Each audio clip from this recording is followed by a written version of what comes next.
Hello, good afternoon. I don't know how good this picture is, but I still have some crazy hair. I was Cruella de Vil last night at a little Halloween party, and my daughter is a Dalmatian. I'll get you pictures of that. It's awesome. So anyway, she didn't want me to wash out my black and white hair dye. And I wash my hair once every 5 days, so we're just gonna leave it like that. So I wanted to share with you my top 10 list for saving time. It's called the don't list. And I think a lot of times we write out the things that we need to do, and you need to do that. But there's also a list that's helped me a lot, and that is called the don't list. And if I put it on the don't list, then it's like this concrete reminder, like, this is what you won't do, Abby. This is what you won't do. So I'm going to go over my don't list with you, because these can be small, either things or ideas, but they have changed my life and productivity and just how I am as an entrepreneur mother. So I'm going to share these with you. Some of them may be obvious, but it's amazing what we don't practice sometimes, right? So the first one on my don't list is don't scroll through Facebook without a timer, right? Everybody talks about how they don't have time to do this or that. You have time to do anything where your priorities are. And if you actually had somebody following you around, taking notes about where you put your time during the day, you would be like in for a very rude awakening about how much time you're wasting. And my job pretty much functions on social media. So I found it to be very important that I don't get caught scrolling through, right? Because then I'm like, ooh, shiny, right? And then like 25 minutes later, that's how much time I have wasted on nothing and some things that bring me down, right? So I do take time blocks during the day, but I have learned to set a timer. And when that timer goes off, it's done scrolling through. And the only reason I'm scrolling through is to really kind of get the pulse of culture, but also to see my team and support their comments, support their things, look at what people are wanting, what's going on in their lives. It helps me in my creativity blocks. But setting a timer is invaluable when I start scrolling through the news feed. It has changed my life, just doing that one little thing. So same with Instagram. Any social medias, they can really rob you of your time if you're not careful. So what's your objective in going through your social medias, really? So I think I'm going to sneeze. I don't know. It may come soon. That's the problem with live videos. Okay. I thought about grapefruit. Some people say that helps. Okay, so number 2, don't watch TV. It's just, it's the brain sucker. That's what I was told one time. Here's my thing. I watch one show a night. And on Fridays, sometimes I get a little wild and watch 2. But I am always in some kind of a series. And here is why. I can't turn my brain off. I have a lot of trouble turning my brain off to go to sleep. And so a TV show, like a series, right now it's House of Cards, but anything that I can get into that can help me shut down the business and the work and the oh my goshes, and so at the end of the day, the brain dump on a piece of paper and then trying to do a TV show has really helped me sleep better at night. So, but during the day, the TV is absolutely off. It's not running in the back room. It doesn't come on. No way, because I used to have a little problem with sometimes some afternoon episodes that were just trash, right? So TV absolutely stays off. It's not a question. Number 3, don't not have a workout plan. I've never been a girl who likes taking a workout plan in, but for so much of my life, I went in and I was able to have more time in the gym. And so I could literally work out for 2 hours and feel like it's 30 minutes. I love working out, but just in time and productivity, The first thing I do sometimes now when I go to the gym is I still don't like carrying a list, but I'll just get on the stair mill or just get warmed up, and for 5 minutes I'll just look around the gym and I'll kind of plan in my head what I want to do, and then boom, boom, boom, boom, boom, in, out, done, headphones on. Even if my battery's out, my headphones are on. It's not a time to socialize for me. Or maybe you have it on your phone, but have your plan when you go to get your workout in. Number 4, don't take texts or calls during your work blocks. This is something that I have been absolutely bombed by in the last year with just the explosion of business. I want to be there for everyone, but that's not possible. It's not replicatable, and it will end up taking over your life. And we need to get to this point, and that where this is another, I'll just go ahead and say number 6, or number 5, don't allow the urgent to outweigh the important, right?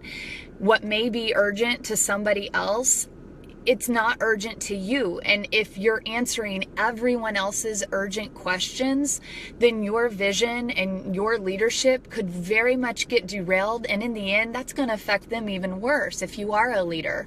So make sure you have the boundaries on your text messaging, on your phone calls, because that can really interrupt a work block if you're in the zone. So scheduling the time where you take that minute, like at the top of the hour, you set the timer 10 minutes, you go through, you answer all the text messages, then set it back aside if that's not in the work block, because just every time you get hit with a text, every time you get hit with a call, it absolutely derails you from the track that you were on.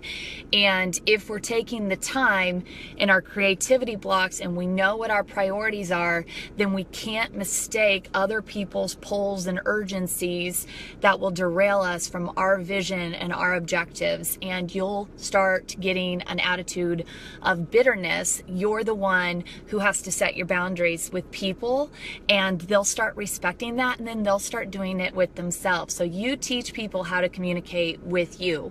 The next one is don't have people in my home. So for years when I was doing coaching, I used to meet people in my home at my kitchen table to do all their body fat measurements, to do the consults, do the diets. And what I've learned is if I can go meet somebody else at if I can meet someone at Starbucks, or if I can meet someone, on their territory, then I can leave when I need to. But if you allow people to come in your home without having that time block arranged, it's much harder, and you feel rude trying to shuttle people out. So that's just something really important I started implementing, is not to have meetings in my home unless that person really understood that I gotta be done by 1:30, gotta go. So and establishing the length of your appointments or setting a timer. One thing that I rarely do is go to lunch with people anymore, because I can't control the waiter bringing food or not. I can't control the service time.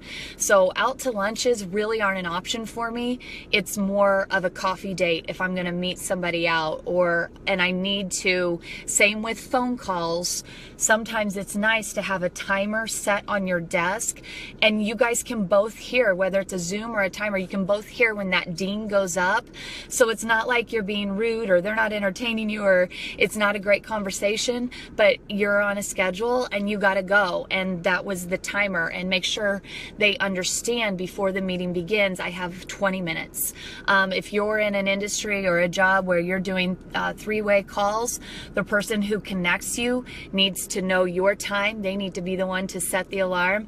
And when you're getting near that time, they need to come in and say, thank you so much, Molly, for your time. I know you only had 20 minutes, so we're going to head out.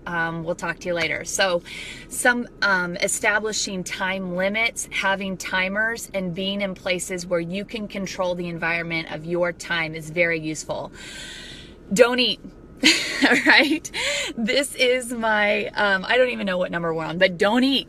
This has been something that, as many of you know, has brought me so much time and changed my life as a mother and entrepreneur. I began intermittent fasting. And if you love breakfast, that's fine. Get up, eat yourself a hearty, big, fat breakfast, bacon, eggs, yada, and then you could fast during the day.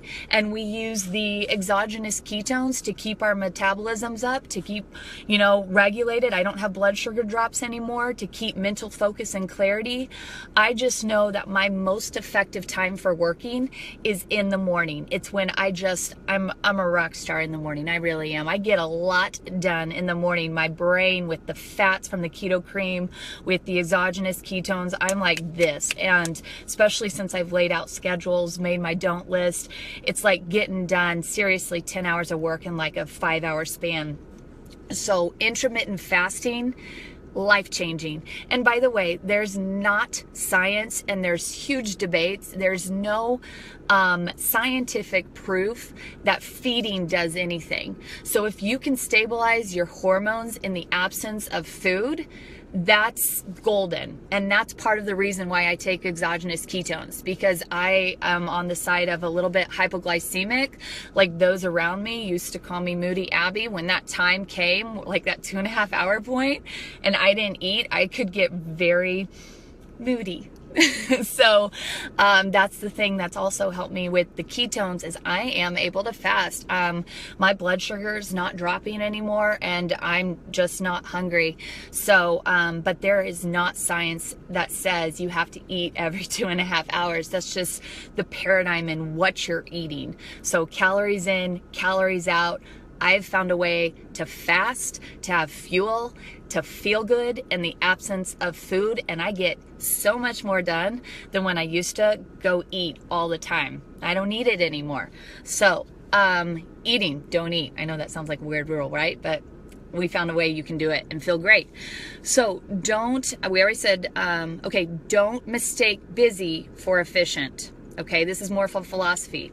Say no to a lot of little things and write down what are those little things that are not efficient that you are doing in your life, and say yes to the big things. What is it that you want? What is your objective? Where's your vision? What are your priorities? And then think about all the little things that you're doing that maybe you need to say no to. And don't let people should on you, right? Like, you should be doing this. Why? How does it align? Like, how is it best with your priorities? Maybe it's just something you've always done and you need the courage to walk away from it for a while because it's abusing your time, or the time that you give to your family, if that's a priority, right? So assess that you're not mistaking busyness for efficientness, okay? Sometimes we just need to cut everything out of our life, and we need to take the top 3 and we need to pour into it and be excellent at it. So, and then the last one is, don't ever put your non-negotiables on the back burner. And what are your non-negotiables, right? And that's kind of the whole thing, the whole point of this. My non-negotiables: family time, workout time. You don't want to know me if I don't get a workout in at least 4 days a week. All right, it's crazy, Abby. Quiet time. I've got to be strengthening my walk with God, my faith, because I am a loser without it, and my life goes to chaos very fast if I'm not in the Word and I don't have peace and joy in my heart. And this world will shake you, things will be thrown at you, and I just can't live in a place anymore where circumstances and things of the earth are robbing me of my joy. And if I am connected to the Bible and in that relationship with God, then everything going around me, it just doesn't bother me as much. But if I start neglecting my quiet times, I'm like, whoo, like I'm everywhere.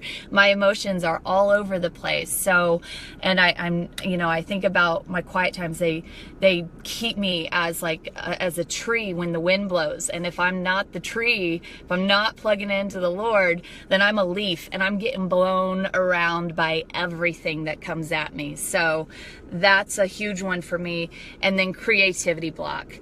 I have to have my creativity block. I'm an entrepreneur. And if you think that having your time, and this isn't my quiet time, this isn't the Bible, this isn't the Devo, this is creative block. This is where I get to do what I want to do for my business, for my brand, for my team. It's what I want to do. It's where I want to put my energy. And I need to be able to think about creative outlets and new ideas and new visions I want to cast. Because that's what I do. That's some of my gifts and skill sets. And so if I neglect that space of time during the day, I'm going to be ineffective at what my talents are. So it is never selfish to define what your priorities are, to define what makes you you. Don't chase after being what somebody else is. What makes Abby Abby? Like I love energy. I love being creative. I love being passionate, and I love coming up with new ideas and being innovative. And if I don't have that time block, I start getting in robot mode, and then I go as hard as I can, and then I just crash out and I shut down. And I'm an introvert. I need that time. I need that space.